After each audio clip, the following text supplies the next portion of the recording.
Turn to page 394.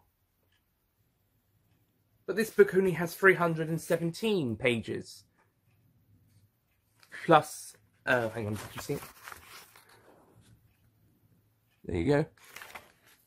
Plus 2 blank pages and a page promoting Fantastic Beasts and where to find them and Quidditch throughout the ages. But yeah, it doesn't go as far as 394, Professor. Turn to page 394. Well, I'm going to have to get one of the next 4 books then, because they go on beyond 394 pages. This doesn't.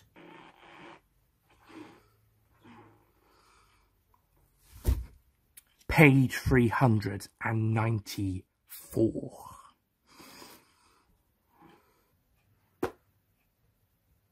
He doesn't listen, does he? He doesn't listen. Well, you're in for detention tonight. Good day. $394.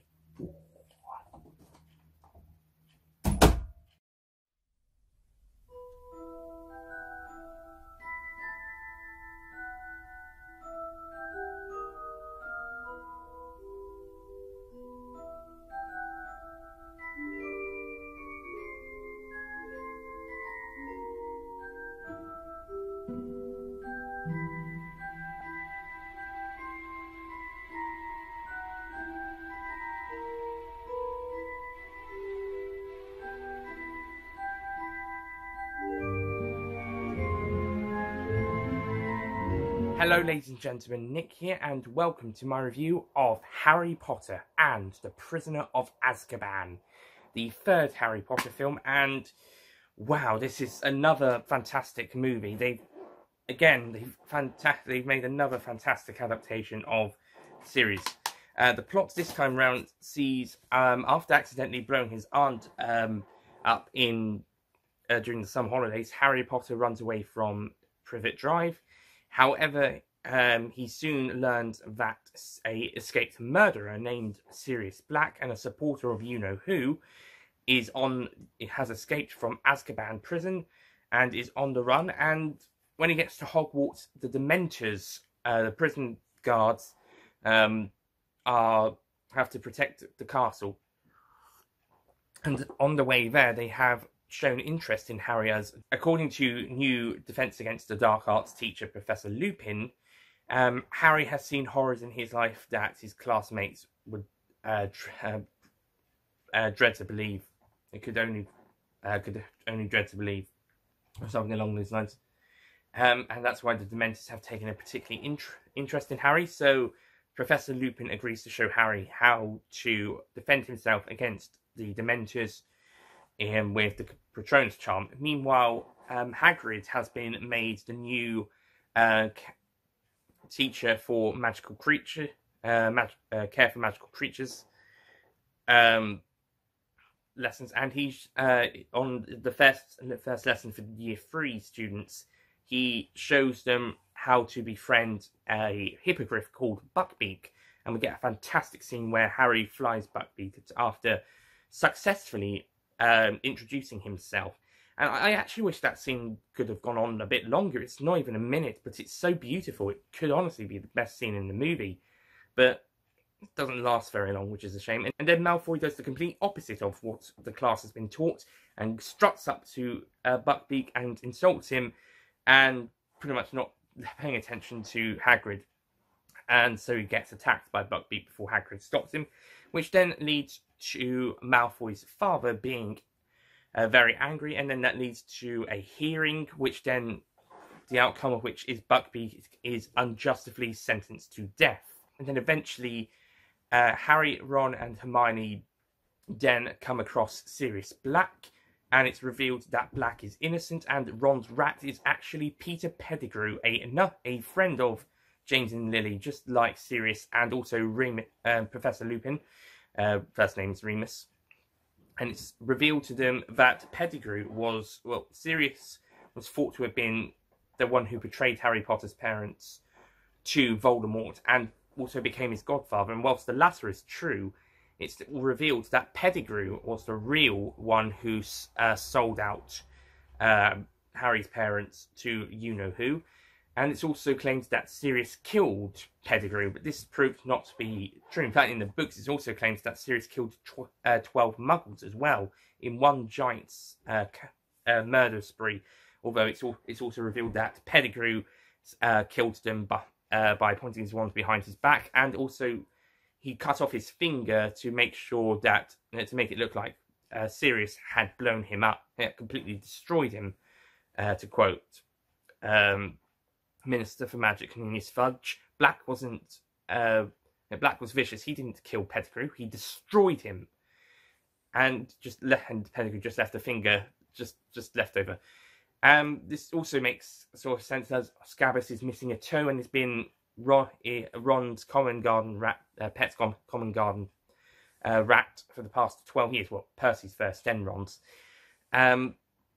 So yeah, so it actually all makes a lot of sense in a way. And eventually they capture Pettigrew and they go back up. However, Professor Lupin is revealed to be a werewolf as well, and so it's a full moon night, so he starts transforming into a werewolf, and Sirius has to protect the trio whilst Pettigrew escape.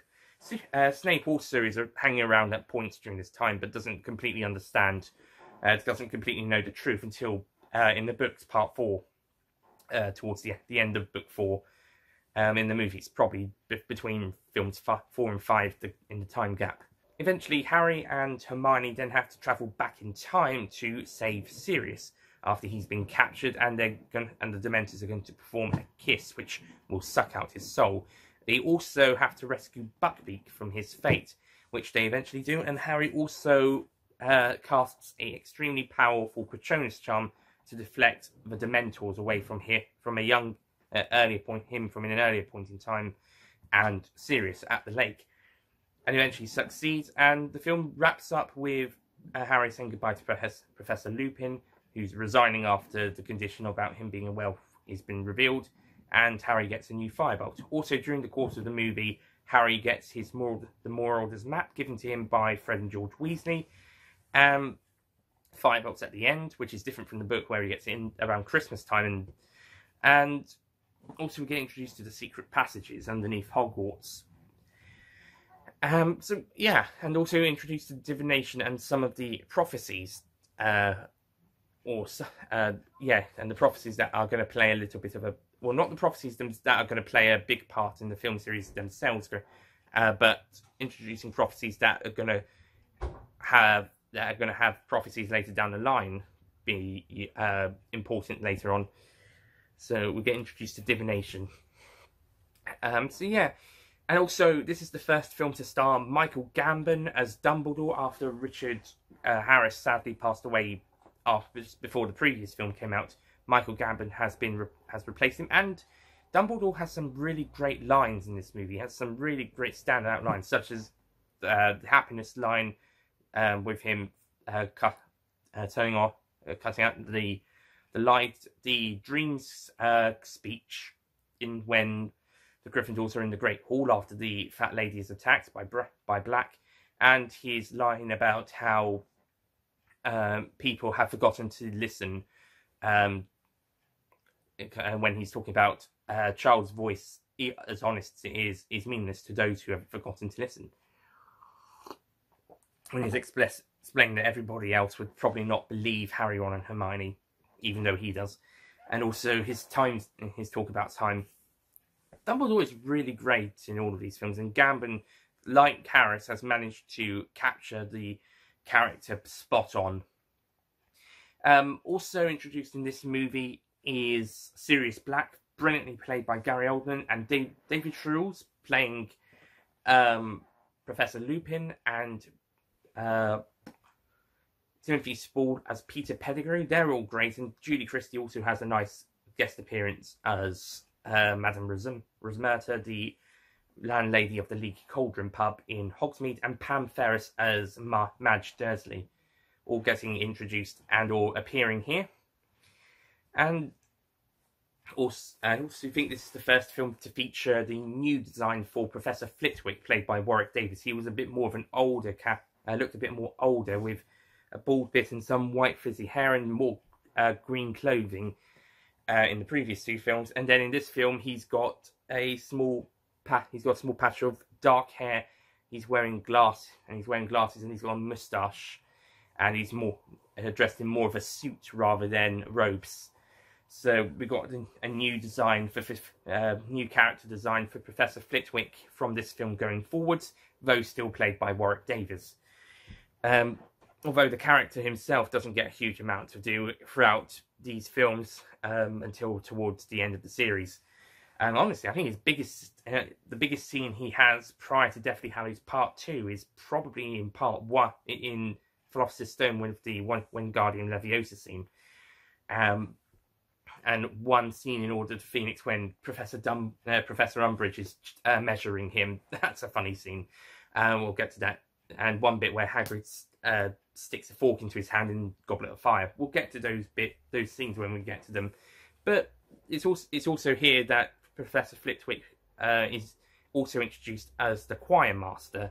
And as we get a really good shot just before Dumbledore's speech of him conducting the Frog Choir, lol, with a song with lyrics taken from Macbeth, the Scottish play by William Shakespeare. And so yeah, so this is Harry Potter and the Prisoner of Azkaban, and this is a brilliant story, brilliant use.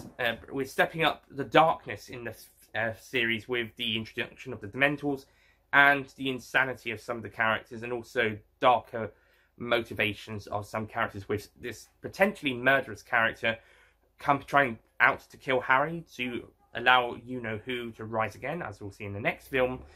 But yeah, it's handled really, really well. I also think this is the most comedic Harry Potter film in the entire series. There was a lot of humour throughout this film, and I think that helps to balance out the darkness. I think this film has quite a good level of humour and light moments to balance out the darker moments, and it's starting to get a bit more dark along the way, maybe on the same level as Chamber of Secrets, but still getting pretty dark.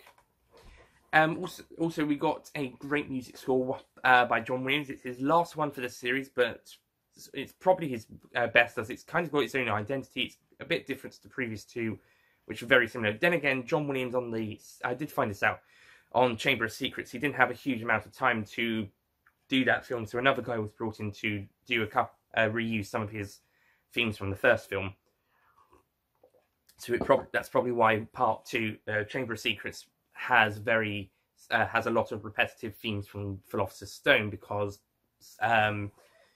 they were reused in some points. However, Williams was able to create some brilliant new tracks, including some great dark ones. And here he's able to again capture the darkness and the lightness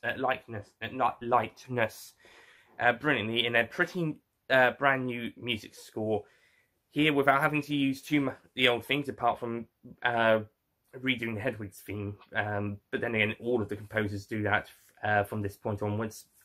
So that's cool. And yeah, it's a very strong score. Visual effects and animatronics and practical effects work brilliantly in this film. There are a few visual effects I think don't quite work. The thing with the Whomping Willow, I think that scene could have been cut. I think Harry and Hermione could have just followed Ron and Sirius down the hole. If it was in the book, I can't remember, but if it was in the book, then that could have been one of the things they just skipped, and they could have just gone down the hole, and it looks a bit awkward in some places. Also, the final shot of Harry in the freeze frame is also a little bit awkward as well. It would have been better if we just got a still, but it's sort of a still of him just going really fast, and the picture goes a bit fuzzy. So, but besides that, I think it's still kind of brilliantly. Everyone does another great job with the acting, and also brilliant set designs. Also, I have to mention the Whomping Willow seems to be outside of the castle this time round instead of inside, like in Chamber of Secrets. So a couple of things in this film are in different places to where in the last 2. And some of the I think the medical wings gotten smaller for this film. Some of the places are a bit smaller, a bit different to previously seen. Not too bad, as they have to adapt, I suppose, to change any changes, and also get a nice introduction to the wooden bridge, which was made specifically for this film. And that becomes a nice staple of the films going forwards, the wooden bridge, where they can have some shots. And yeah, I love how the story is kind of merges together, and it's also having some mentions to the past, whilst also building up what's going to be happening in the future, with Pettigrew escaping and eventually finding you-know-who, and then the events of Goblet of Fire come around. So it's great how this film is, without the need to have you-know-who in it at all, just by mentioning him, it sort of connects past events and future events really well, and it's setting it up brilliant. It's also setting up what happens in Goblet of Fire towards the end of Goblet of Fire brilliantly, with you-know-who returning towards the end of that film. So yeah, and I think this is just a brilliant story and a brilliant film put together, and it's just such an enjoyable one. It's also an easy watch, and the time travel stuff isn't actually complicated. It's quite simple, and I think it's handled really great. It does take up quite a chunk of the third act, whilst in the book it was like two chapters, although I think one of them was quite long. So that makes a lot of sense. And yeah, it's a great film and really recommended, and very, very strong in my opinion. This has always been one of my favourite installments of this series. Even with increased favourism opinion of the previous film, which is bumped up very, very highly, and also my love for the first film, which is a perfect adaptation. And perfect introduction, but this film is the perfect film. It is possibly the best film in the series before we get to the final installment, with the last film, in my opinions. But yeah, and it's the best of the lighter films and the lighter installments of the series, both in the books and the films. Again, after Deathly Hallows, it's probably my favourite book as well, and after Deathly Hallows Part 2, it's possibly my favourite film. I think even without you-know-who not being in it, I think the story is just brilliant. I think it's, brilliant and really great and really enjoyable. So I'm going to be giving Harry Potter and the Prisoner of Azkaban a 10 out of 10.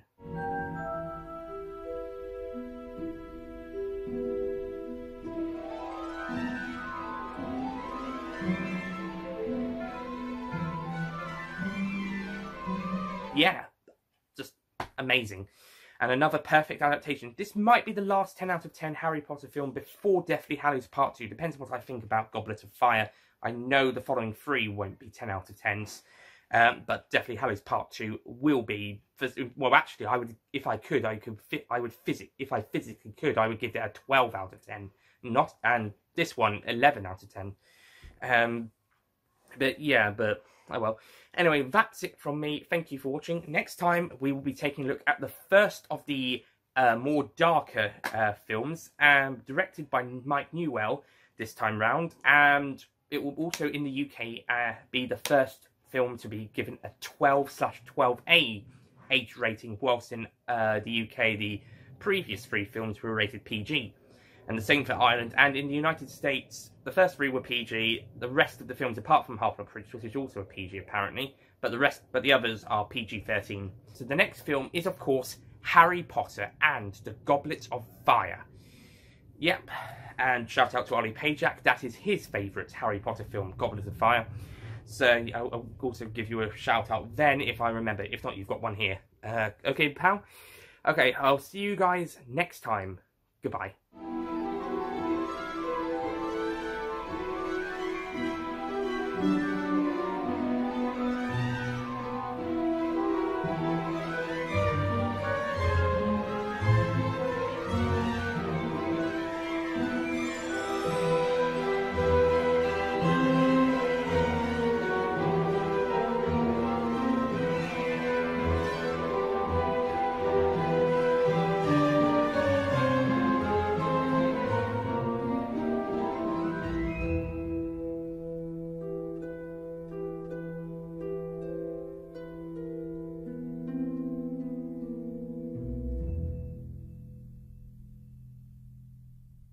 Don't forget to click below to subscribe to the official Nicholas Payne Retro YouTube channel. Due to new defense against the dark arts teacher, Professor Lupin. And then Malfoy then completely does the and then eventually at the end of the towards the end of the, and then excuse me.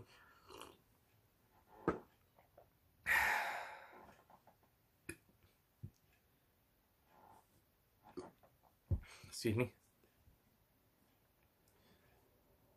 I'll stop burping. And then eventually, and the next